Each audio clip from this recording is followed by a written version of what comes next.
Unlike a lot of people, I don't hate Batman vs. Superman: Dawn of Justice. I would never claim it's a favorite film, but I don't think it's unwatchable like many people do. However, I do think it's a mess of a movie. The problem with the film is that it tries to do too many things at the same time, setting up Batman, the Justice League, Lex Luthor, Darkseid, an alternate universe, Clark and Lois's relationship, while also trying to recoup from the negative fallout from the Man of Steel, and as a result, none of it works.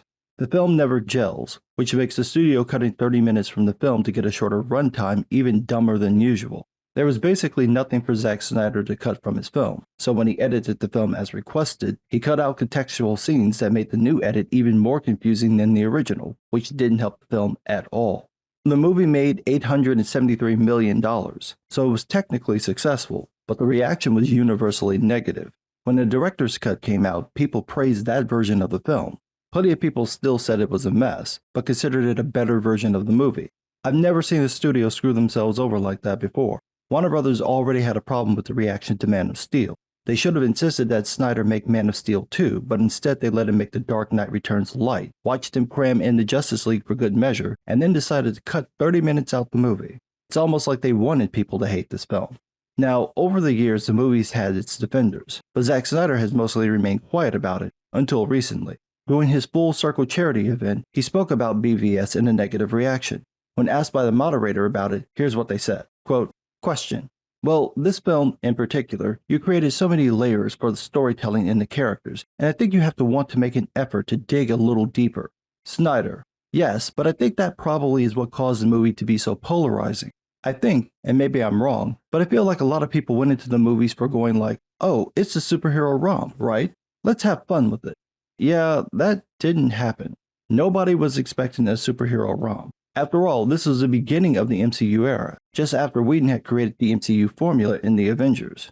People were still waiting to see a proper reboot of Superman after the mess that was Superman Returns. If anything, they were expecting the Dark Knight treatment, not for it to be tonally dark, but for it to be grounded and more realistic.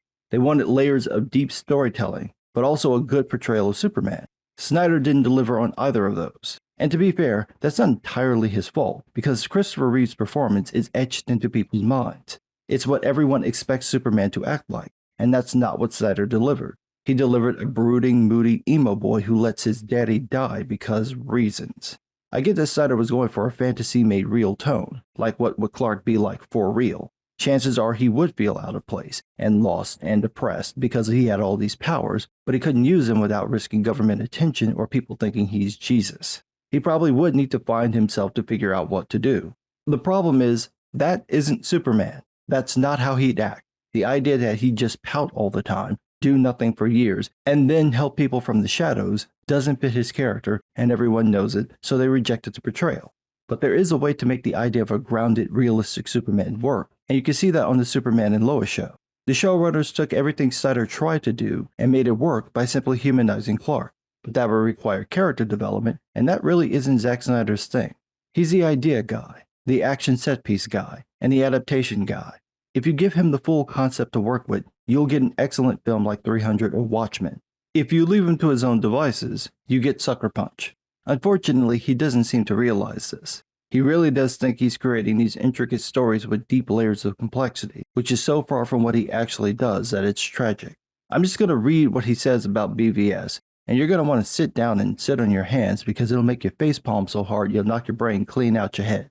He says, quote, "And we gave him this sort of hardcore deconstructivist, heavily layered, experimental modern mythological superhero movie that you really need to pay attention to." That was not cool for them. That's not something anyone wanted to do. They were like, what? No, that's exhausting. How about, why do they fight at night? I hate that. Right. Nothing about Batman vs. Superman was heavily layered. It's as simple as a story as you could write. Batman is a loose cannon, so Superman wants to stop him. Batman thinks Superman is a threat to Earth, so he wants to stop Superman. Meanwhile, Lex Luthor plays them both against each other so he can summon Darkseid.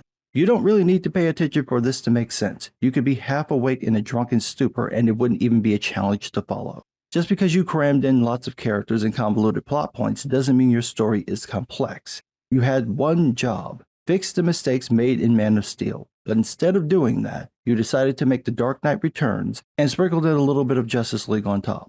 There are elements of a good movie in Batman vs. Superman, but they're buried between scenes of Batman murdering people, Superman obsessing over Batman, and whatever the hell Lex is doing.